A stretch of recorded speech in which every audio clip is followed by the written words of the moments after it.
Have you ever been going about your day, feeling perfectly fine, and then bam, a random thought hits you, and suddenly your whole mood just collapses? It's like a quiet storm brewing inside our own heads. Today we're going to dive into why that happens, and way more importantly, how you can actually take back the controls. Seriously, we've all been there, right? 1 minute, clear skies. The next, a stray thought about something you said last week, or some crazy what-if about the future, drifts in and suddenly everything feels gray. It's like getting ambushed by your own mind. So what's the deal? How can something so tiny, so random and fleeting have such a massive, immediate grip on us? Well, it might seem weird, but there's actually a really clear biological reason for it. First, let's just talk about the sheer volume we're dealing with here. The average person has somewhere around 70,000 thoughts a day. I mean, just think about that number. Trying to control every single one? That's not just a losing battle, it's completely impossible. Most of them are just mental noise, not some profound truth. Okay, so let's get into the nitty-gritty of why these thoughts pack such a punch. It really boils down to this emotional fast lane in your brain, a kind of shortcut that often zips right past your logical, rational mind. So think of your brain as having two gears. You've got the limbic system, which is your fast, emotional, gut reaction engine. The amygdala is the star player here. And then you've got the prefrontal cortex, which is your slow, rational, careful thinker. The problem is that fast, emotional alarm bell usually goes off before the slow, thoughtful part of your brain has even woken up. And here's how that emotional hijacking goes down in real time. First, some random thought just pops in. Step 2, your amygdala, your brain's little threat detector, immediately screams, "Threat," even if it's not a real one. And boom, step 3, you're already feeling a surge of anxiety or anger before your rational brain can step in and say, "Hey, wait a minute." And what happens next is absolutely key. That first jolt of emotion, it acts like a magnet. You have an anxious thought, which makes you feel anxious. And that feeling of anxiety makes your brain go looking for more anxious thoughts. It's this vicious cycle, an emotional feedback loop, where the thoughts and feelings just keep feeding each other, spiraling and getting stronger. So our first instinct is to just push it away, right? To fight back. We tell ourselves, "Don't think that, stop it." But as it turns out, that is probably the single worst thing you can do. In fact, let's try a quick experiment. Right now, for the next 5 seconds, I want you to do one thing. Whatever you do, do not think of a white bear. No polar bears, no fluffy white bears in the snow. Just don't do it. And what are you thinking about?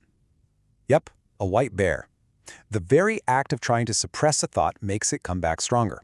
It's a well-known psychological principle. Fighting a thought just gives it more airtime and more power in your mind. Okay, so if we can't control them and we can't fight them, what on earth are we supposed to do? This is where we make a huge mental shift. The goal here isn't control, it's detachment. This, right here, is the core idea. The point isn't to get a perfectly silent, empty mind. That's never going to happen. The goal is to get to a place where those thoughts can come and go without yanking you around. It's about finding freedom from their grip, not having total control over them. So how do we actually do that? Well, let's get practical. Here's a 5-part toolkit. 5 very real things you can do to respond to these thoughts without getting all tangled up in them. We're going to walk through these 5 powerful techniques. Think of them as tools to help you create a little bit of space so you can respond thoughtfully instead of just reacting on instinct. This is how you break that emotional loop. First up, observe. This is all about just noticing the thought without picking a fight with it. Picture it like a cloud floating by in the sky.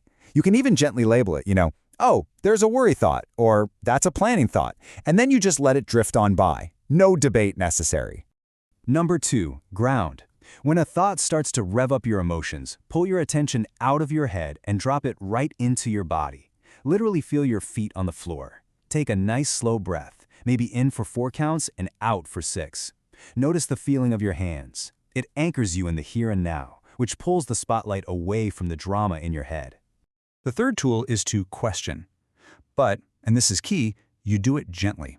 You're not asking, "Is this thought true?" because that just starts a big argument with yourself. Instead, you just ask, "Is this thought helpful for me right now?" Most of the time, the answer is a simple no. And that helps you see it for what it is, unhelpful noise. Okay, this fourth one, diffuse, is so powerful. It's a simple little language trick. Instead of thinking a thought like, I am a failure, you just rephrase it as, I'm having the thought that I am a failure. See that tiny shift? It's huge. It immediately creates space. The thought isn't a fact anymore. It's just a mental event you're noticing. And finally, redirect. Now, this is not about distracting yourself forever. It's about a short, sharp interruption to that feedback loop. Just get up and walk 10 steps. Take a slow, deliberate sip of water. Look around and name 5 blue things you can see. Any tiny, physical action can break the mental trance and stop that spiral. So when you start using these tools, something really cool happens. You start to realize your true role in your own mind. You're not the puppet of your thoughts. You are the host. And this is the perfect way to think about it. Your thoughts are just visitors. You can't always stop them from knocking on your door. But you, and only you, decide who you invite in. You decide who you offer a cup of tea to and who you let sit down at your dinner table. Some thoughts are just rude, loud visitors. You can acknowledge them and then politely show them the door. Because in the end, you have the power. You have the tools to choose how you respond. So the real question I want to leave you with is this: what unhelpful thought, what rude visitor are you going to stop serving today?